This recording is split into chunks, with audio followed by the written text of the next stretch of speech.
Many thanks to Professor Del Bol for the invitation from all the center, and many thanks to you because you are here to hear me. I'm sorry because I have not the opportunity to speak in English every day, so I hope you could understand me. And if you don't, please tell me, repeat. My students never ask me to repeat something, but if you want to, if you don't understand, please tell me that I try to make better. And also, many thanks to Manuel that looked at my paper and find several mistakes in grammar. Sorry, and it helps me. She helps me with my English. Well, first works on the history of disabled ex-servicemen, published between the late 60s and the first half of the 70s, had a traditional approach. They were political histories and stories of organization of veterans. In this research, disabled veterans appeared only as a part of the main group of veterans. The political element was predominant, and this was a sign of a historiographical interest that would have influenced scientific production for a long time. For example, it could be enough to mention the works of Giorgio Rochat or Giovanni Sabacucci or Simona Colarizzi that wrote deeply about the history of the army or the history of the veterans. I don't know if there are translations, I think not. But in Italy, these are very important works. Even abroad, these issues were investigated. In the late 70s in France, Antoine Pau published his impressive work on the French mutilated and on their organization. And in Great Britain, Fussell and Lead published their research. These last two works were also presented in Italy as a part of the conference promoted by the Museo della Guerra in Rovereto, a city near Trento in the north part of Italy. This museum is an important organization for the study of the First World War.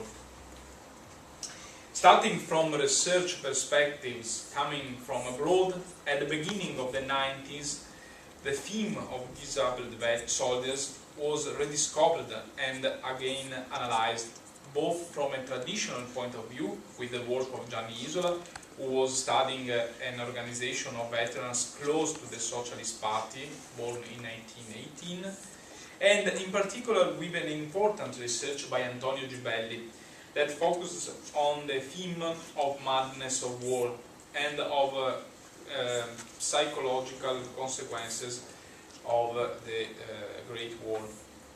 Gibelli's book in particular has the merit of having provided a new approach and a new working method for this theme, this kind of study in Italy. My English is enough. Many thanks. You are too polite to tell me that. The work that is taking place today in Italy aims to fill some historiographical gaps, in particular as regards the sphere of feelings, but also that of gender. Recently, for example, several studies have been published. They investigate the idea of masculinity among the veterans, and more generally, they give more attention to the dimension of feelings and emotions of soldiers and veterans. Work in this field is carried out by exploring new sources, such as soldiers' diaries and their letters from the front line, or by using new approaches, including a multidisciplinary approach, such as the historical analysis of artistic manifestations, paintings, movies, and so on. Of course, as we shall see in the conclusions, there is still a lot of work to do, not because what has been done so far is a little part of it, but because the history of war disabled veterans in Italy as abroad intersects with political and social events of the countries that took part in the war, both during and after the war. And political and social events of the Italian post-war period are very particular and problematic. As you know, the Fascist Regiment took the power, Mussolini took the power in 1922, so we are in the immediately first post-war period. And as we shall see, this is a part of my paper. So,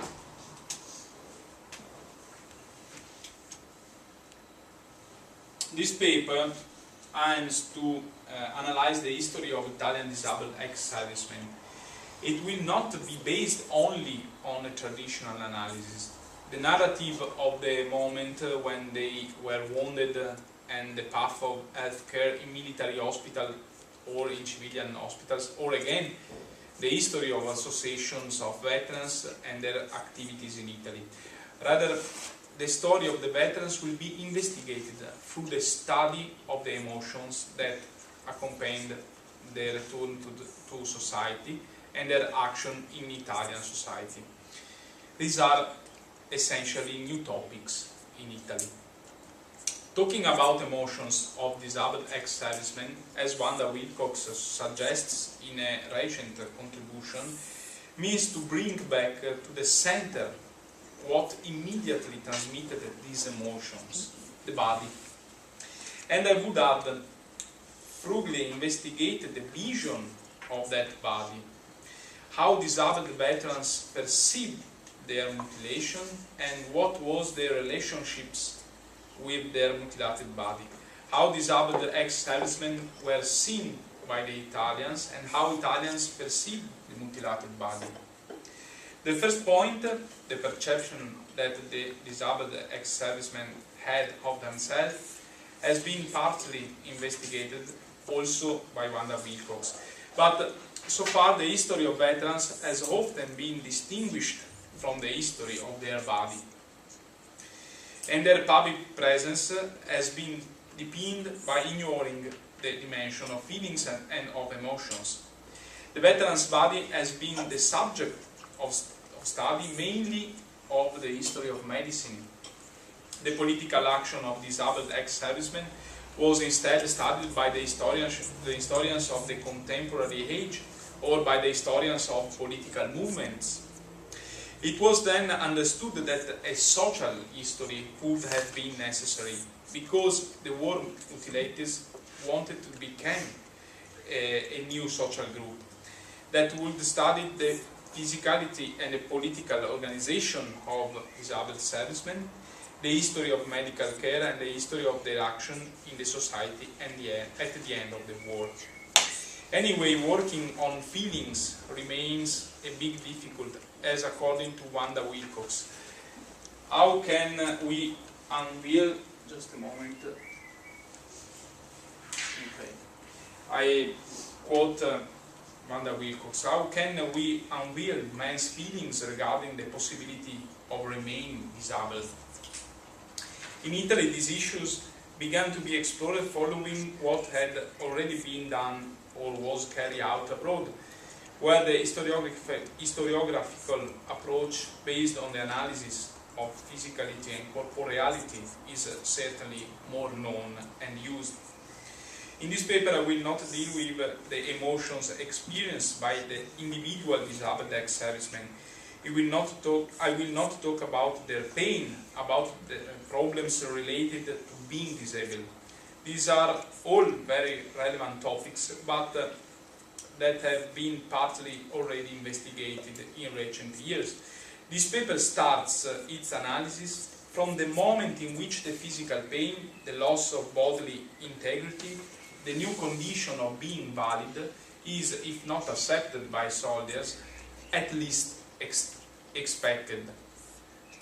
This paper intends to analyze the social action of disabled ex-servicemen. That was a social action and that fully involved the corporeality.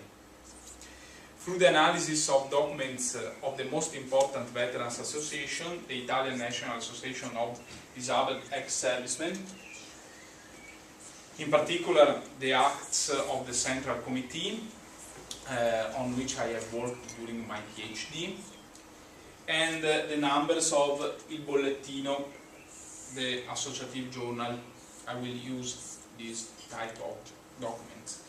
This paper aims to understand how the wounded and mutilated body and the emotions connected to it have been used for create common languages and emotions, to remember the war and, to communicate the memory of the war within the Italian society, and three, to create a new social group. These are the three directions of this paper. In all these areas, during and after the war, the veterans and their association used their mutilated body. In all these areas, during and after the war, the veterans and their association used their mutilated body both as a physical entity and as a cultural horizon to draw on languages and images, both as means of non-verbal communication. The ANMIG, that is the name of the Italian National Association of Disabled Ex-Servicemen, the ANMIG was established in 1917 and it is still active through the country. In the years between the two world wars and in the first years of the second post-war period, it reached almost 500,000 members. The paper aims to investigate the period between the two world wars because in this period the mutilated organized themselves, they defined themselves as a social group, they gave form to ideas and structures that would become the basis of their social action. In addition, but I will return to this point in the conclusions, there is a special relationship with the Fascist Regiment. It is an Italian peculiarity, at least during the 20s, and on these I will try to provide some ideas on which I'm still working. Finally, it should be noted that this paper does not go into comparisons between European realities and remains focused on Italian history that is perhaps less known abroad. So, I would like to begin this presentation by showing a photo published in the Bollettino of the ANMIG. We are in 1987. We are far from the end of the First World War and also from the conclusions of the Second World War. Since over 40 years, Italy was in peace. The fighting where there were was not confined to the peace mission. Was now confined to the peace missions, and the disabled ex-servicemen are starting to become older. Despite this, they believed that the Italian government did not adequately consider their condition and their needs. This lack of consideration resulted above all in a failure to adapt war pension to the cost of living and to the changing needs of veterans. For the first time, the mutilated veterans decided to express their discontent by showing a real mutilated body, showing a mutilation, a wound, a physical consequence of the war and of fighting. It was therefore no longer a question of using prostheses or crutches or the physical presence of veterans in a place, as was the case in the past, leaving the severity of the impairment to everyone's intuition.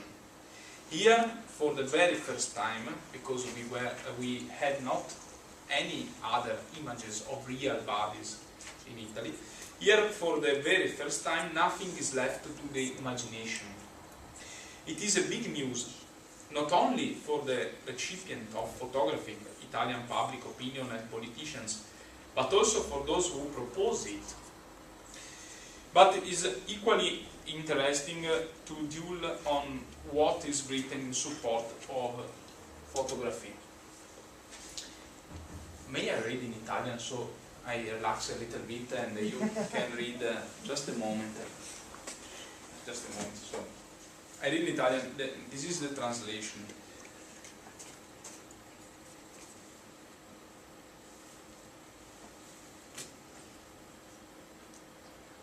Allora, let's try the quotation. Siamo qua. Come i nostri lettori sanno, rifugiamo per principio e dignità dall'usare un linguaggio retorico ed esasperato, e tantomeno dal pubblicare foto che nella loro tragica evidenza mostrino le drammatiche conseguenze che la guerra può provocare in un essere umano. Facciamo perciò una eccezione alla regola che ci siamo imposti, perché da ciò deriva la piena validità e legittimità della nostra richiesta per una più rigorosa e scientifica revisione delle tabelle di infermità. I hope my Italian is better than my English.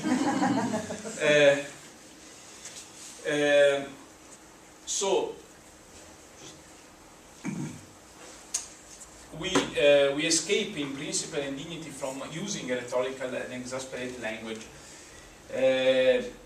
We therefore make an exception for the. It is a very important moment. Here is an obvious example of non-verbal language based on corporeality. The mutilated body does not need words because it speaks for itself. The mutilated body surely provokes emotions not only in those who possess it, but also, and perhaps above all, in those who look at it. That of the body is, we have said, a non-verbal language. As the text says, this was the first time Anming decided to show a mutilation. More often in his history, Anming left it to be understood, entrusting communication to the prosthesis more than the mutilated body. The prosthesis certainly refers to a mutilation, precisely because its function is to replace a damaged part or fill an anatomical void. The use of the prosthesis is perhaps a more discreet way to convey emotions. In the first post-war period, the prostheses were repeatedly shown during demonstrations to urge governments to provide for the needs of disabled veterans. And on some occasions, they were also thrown at the doors of Palazzo Montecitorio, home of the Italian Chamber of Deputies. However, the experience of the loss of physical integrity or the experience of the illness was first of all used as a means of creating new languages and of stimulating the impression in readers and listeners more than to be exhibited. The mutilated body became the vehicle through which the story of war mutilated was recounted, a story of mourning, of pain, of prostration, but also the means of proposing a memory of war to the whole country. The army created for the first time and adopted a new language, a religious language that justified the veterans' role in the Italian society, and because of the sacrifice made during the war, legitimized their position toward nation and states. The mutilated soldier became a sort of Jesus Christ that runs through his ordeal between his injury at the time of discharge from the hospital. It is certainly a strong image, mutilated soldier, Jesus Christ, but the intention of the mutilated veterans was to provide the idea of pain suffered and difficulties faced and at least in part exceeded. As Jesus, the disabled ex-serviceman, sacrificed himself for the fatherland and for the final victory of Italy. Every disabled soldier had given a part of his body for the common good. The figure of Jesus was also associated with the rebirth of the veteran and with his redemption, his return to the society. The veterans' main idea was that mind and body was separated, and the disabled ex-servicemen could claim a role in the post-war Italy, surely thanks to their sacrifice, but also thanks to their ability to think and to act. Their mind was still useful. Like Jesus, disabled ex-servicemen died, but they were resurrected to continue their action to protect the Italian community. The mutilated drew on the Italian Catholic substratum and used it also to induce a whole series of emotions in those who read and listen. In this way, they were able to convey all the emotions and feelings of that substratum. In this vision, trenches and hospital wards became sacred places, as well as places of martyrdom. The trench became a school of life. As well as we shall see, trench had a great part in the construction of the memory of the war. The language used became an integral part of the lives of the mutilated veterans. They were languages in which they recognized themselves and made them recognizable to the rest of the nation.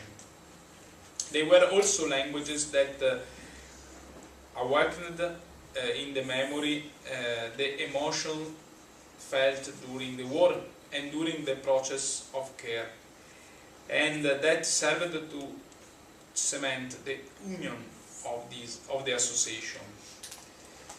They were in fact linked to all the rites performed within the ANMIG, such as the inauguration of new venues or events on the occasion of the anniversaries. However, it should be remembered, those languages proposed by disabled ex-servicemen did not aim to conveying feelings such as pity or compassion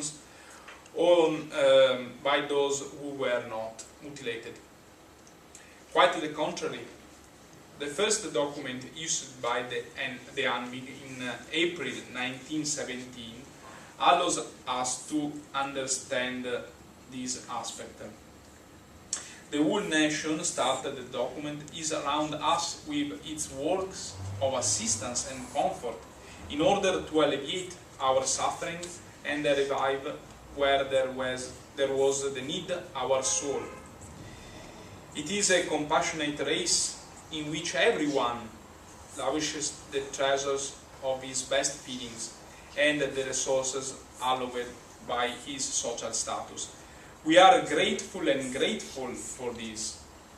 Nevertheless, immediately after this part, we refuse to ask to the public charity the means of existence that our military pensions will not be enough to assure us.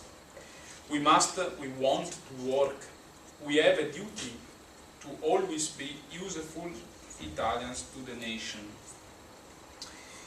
And the last part is very important. We gladly accept to be mutilated, invalids of war. We disdain to be considered as losers.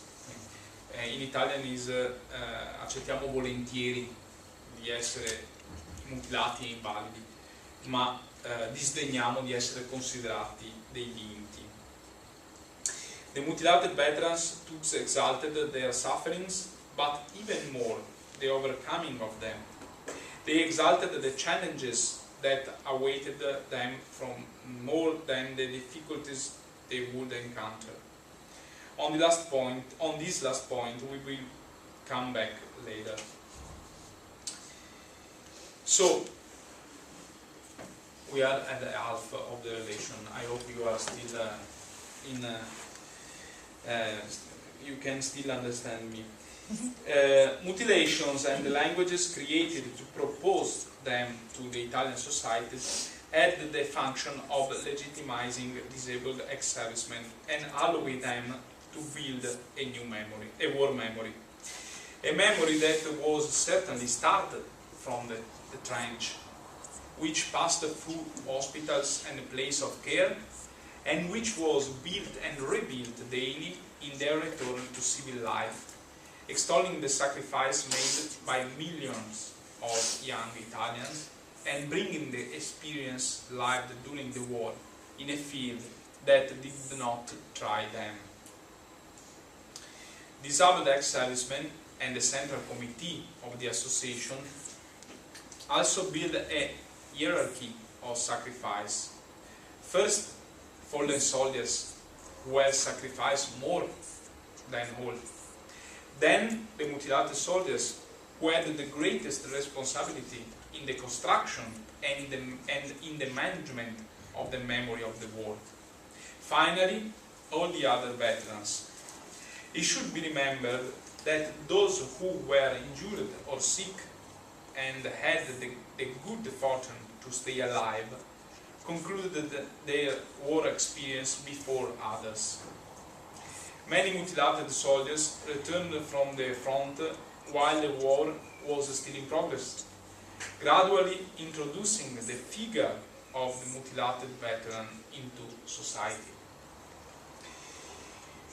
For this reason, as early as 1917, the ANMIG had propagated this new hierarchy, which gave full legitimacy to disabled veterans returned to civilian life. The mutilated call themselves avant-garde of those who will return, avanguardia di coloro che torneranno. And precisely for this reason, in 1918, ANMIG established and organized the National Fighter Association that should have framed all the veterans. About this, the mutilated had clear ideas. We read in an article on Il Bollettino, only the mutilated have the right to speak and act in the name of the mutilated. Only those who have fought have the right to speak and act on behalf of the former fighters. In this framework, the mutilated body became a definitive proof of the participation in the conflict. Disabled ex-servicemen had taken part in the war and carried on his body the obvious signs of war, much more than other categories of veterans. But the same signs, these same sufferings, were the way not only to build a memory, but also to be able to manage and administer the memory. The bodies thus became living memories of the war and of the destruction that it had brought. But the body was also a means to reclaim a role in the society, constituting a perennial warning to future generations. This clearly appears in the first ANMIG manifesto published in 1918. On the day when the victory marks the unification of the Italian homeland and the new history of the world begins, the Italian National Association of Disabled Ex-Servicemen feels the duty to affirm its will and its fight, that the supreme ideas of justice and freedom, for which so many brothers have fallen and so much of humanity has fought, enlightened the path of the peoples and became concrete in new order of social life that the universal conscience claims. The moral part of this document insists above all on the need to create a new consciousness, especially in the mind of the youngest. The mutilated body, once again, conveyed the need to look at war as an extractive element and a damaging element for the human dignity. The body thus became an educational tool, we could say a didactic tool.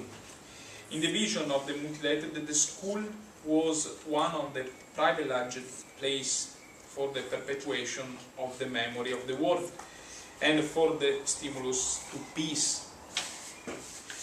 There is still one last aspect regarding the memory of disabled ex-servicemen. This is the relationship between winners and losers. The emotions, even those of the mutilated, are formed, are consolidated, and are shown also starting from an overall situation, whether positive or negative.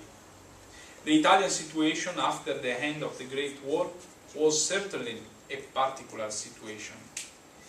Italy had in fact won the war, but many people, such as Gabriele D'Annunzio or Benito Mussolini, to give only two examples, believed that Italy was not in a position of a winning power.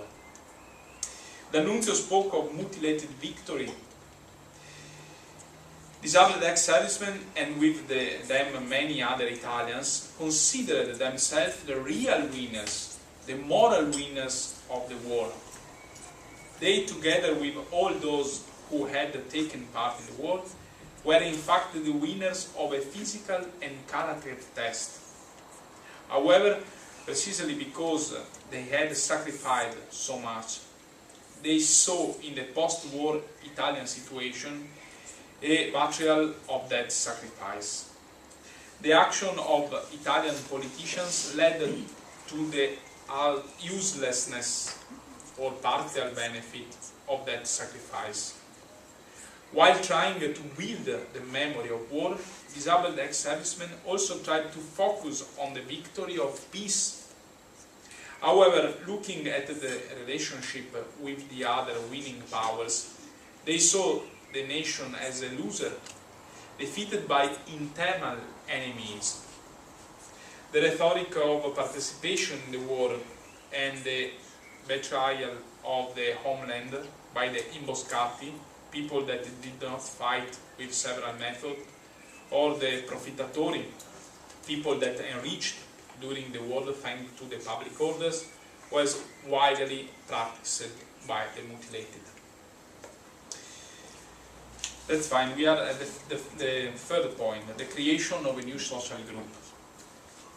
Since its foundation, the organizational effort of the ANMIG was to create a compact group, able to present itself to governments and to the whole nation as a real social class, as a new social class. This social class was the result and the product of the Great War. With regard to this last point, it is important to underline that the only ones who understood the importance, even at an emotional level, of this new social class and of its role in post-war society were the Italian Socialist Party and Benito Mussolini, future Italian dictator. And we shall remember that Benito Mussolini was a socialist, so he had the ideas near to the Socialist Party, even if after the war he changed some, also during the war, but after the war they changed some of his political ideas. But he returned to the socialist ideas during the Second World War, when he established the Italian Socialist, la Repubblica Sociale Italiana, Italian Social Republic, between 1933 and 1945. Sorry for this regression. Both the Socialist Party and Benito Mussolini had understood that the mass dimension assumed by the conflict would play an important role in Italian society, and that the veterans would become the protagonists of this new mass dimension of Italian society. Disabled ex-servicemen were a substantially cohesive social group because they had common needs, common goals, but also common feelings, as we have already seen.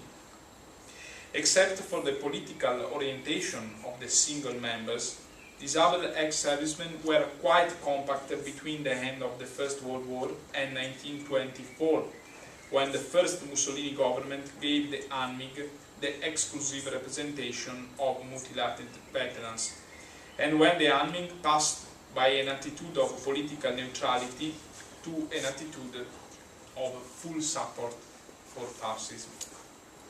After this date, some mutilated men who also played important roles in the army decided to withdraw from the association in order to not support fascism. The idea of creating a new social group consisted in particular in two areas: war pensions and work. War pensions have already been mentioned at the beginning of this intervention, with the photograph of 1987. The need to have a further income compared to that deriving from work became a priority for the mutilated who, already during the war, began the unrest for the increase in war pensions and for the revisions of pensions tables. Disabled ex-servicemen knew that their productivity would be considerably lower than the pre-war one. In addition, the pension became a compensation for the damage suffered during the war. But on the work, disabled veterans insisted in particular. The idea of not being able to resume work and having to depend on family members caused anxiety and worry in the veterans. Also because it is necessary to remember this point. To depend on family members meant to depend on wives, on women, and this in a masculinity view of the reality was surely unacceptable. Having a job means being in society, having an active role, being recognized as member for all purposes of the social structure. Precisely for this reason, disabled ex-servicemen, through the association, worked a lot because the Italian state recognized the need to protect these subjects, which are working weak. With the end of the war, the army began to request a law that would define the mandatory placement for disabled ex-servicemen in private companies and preferably in public offices. The association managed to get many members employed in the post office or in the railways administration, and in 1921 also obtained the promulgation of the Labriola law on mandatory placement. This law established that companies and public offices should take a percentage of war mutilated due to the total number of workers in the company.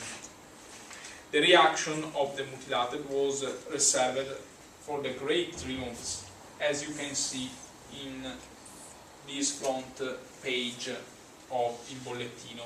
The main title is La nostra più grande vittoria, our greatest victory, the law for the compulsory employment of disabled ex-servicemen.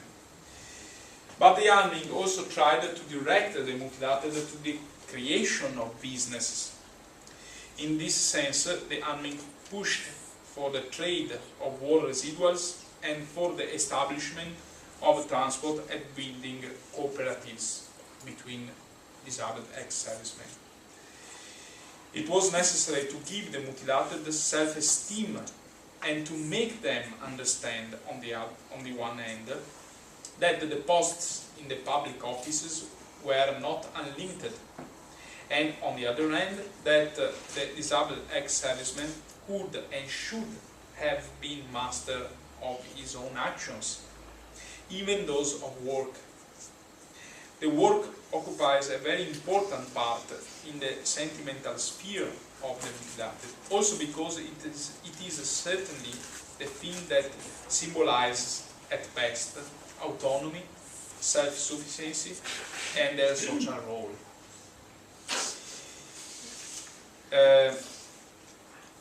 Some examples about some famous mutilated veterans. One, mutilated veterans that was particularly important for the feelings, as we can see now. Carlo Del Croix is maybe the most famous Italian disabled veterans from the interwar period. After being wounded in 1917, he lost his hands and his eyes. He decides to spend himself to support soldiers who were still at the front and all those who had remained in the city and suffered the consequences of the war. For this purpose, he decided to use the one ability that remained intact, speech. He gave hundreds of speeches in various Italian cities and abroad. His speeches were never very long, as the journalist Giano Akame, his son-in-law, tells us in a short biography. Yet they could touch the sensibilities of the bystanders.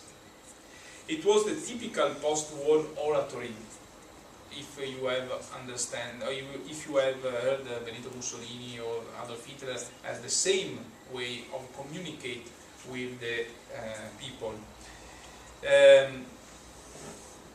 based on the ability to engage in dialogue with the crowd. Precisely, the experience of physical trauma and the desire to resume work and social activity were certainly at the base of the great success oratory of Carlo Del Croix. But it should be remembered that Del Croix himself became the most shining example of all that has been said so far. His image was used during the war for the poster of the national credit, and these posters are similar in all countries that were involved in the war. The image has an interesting caption: "Per la patria i miei occhi, for the homeland my eyes, and for the peace your money, e per la pace il vostro denaro." So the Italians were invited to subscribe this prestito in order to win the war.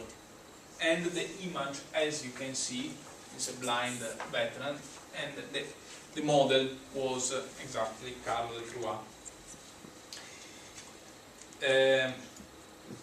The basic idea is that everyone can make a contribution to the Italian war effort. But it is above all in the first post-war period that Del Croix assumes his greatest success. Through his oratory, which always touched themes such as sacrifice, memory, love for the fatherland, Del Croix succeeded in making the feelings of the mutilated really public. And then I would like to show you another way to build and to manage the memory. One of the most relevant aspects of the experience of the mutilated was the desire to affirm their presence in Italian society, not only through the bodies, but also through the construction of buildings that aimed to symbolize this presence, and through the artistic representation of the mutilated body. In several Italian cities were built the houses of mutilated, in Italian Casa del Mutilato, places where Anmig carried out its activities, but also places that became monuments to war and to the sacrifice of the mutilated soldiers. Significantly, these buildings were located in the center of the cities. We have not time to deepen this topic, but I would like to show you some images just to understand what I'm talking about. First of all, this is Carlo Del Croix, the same that bring to all the other disabled ex-servicemen the Casa Madre of the Mutilato, the home house of disabled ex-servicemen in Rome. And this is the real Casa del Mutilato in Rome, as you can still see in Rome, between Castel Sant'Angelo and il Palazzaccio, if you have been in Rome. Someone? No? In Rome? No. when you will go in Rome, near San Pietro, there is Castel Sant'Angelo, and then near Castel Sant'Angelo this building. This is the Casa Madre del Mutilato. And this is the first building, and now you can see on the other side, you can see a typical fascist architecture here, and the rational way of building. But this building is in the center of Rome, and we have to see. This is the auditorium. This is the image that I showed you before, Carlo del Croix, that bring the house to the family of these ex-servicemen. The auditorium, the place in which the members of the army used to have their reunions, is a place that has several symbols. The victory, for example. And it is possible to see Carlo del Croix on the right side, but almost in every city there was a house, and in every house there was sentences in Latin, like the one in the house in Verona. This is Milano. You can see it is quite similar to Rome. Piacenza, Verona, and the right hand, sorry, it's a little bit in sacrificio triumphas. In sacrifice we have our victory. Okay. Napoli. All these buildings are very, very big, and you can still see in Italian cities. And if houses are an important aspect of the relationship between these ex-servicemen and Italy society, it is surely an important aspect of the relationship between Anmig and the Fascist Regiment, because, as I told you before, several of these houses were built during the Fascist Regiment, and their form remember us the period of the building. That's fine. Conclusions. Research perspective. Research perspectives. So, the work carried out in Italy in these years has certainly been important and useful to know the events of the war mutilated, the development of their associations, and their relationship with Italian society. However, as it was said at the beginning, there is still a lot of work to do, especially in regard to the study of emotions and communication of emotions. First of all, the relationship with the Fascist regiment still needs to be analyzed. This is an important relationship from the political point of view, because disabled ex-servicemen and in general the veterans gave support to fascism, and in part this aspect was defined. But in my opinion, it remains to be analyzed in an even more important aspect: what fascism asked and what it gave to mutilated veterans. If the regiment certainly encouraged the development of some association, such as the ANMIG and the Former Fighter Association, and if it encouraged the construction of the Casa del Mutilato, from another point of view, the presence of veterans, especially those mutilated, created several problems with fascism. The regiment had in fact contested the war memory administration with the veterans, and fascism succeeded in becoming the only depository of the rhetoric and war memory already in the first half of the 20s. But there is, however, a second theme. The historiography has highlighted some aspects of the fascist 20 years that should be developed, studying them also through the particular perspective of disabled ex-servicemen.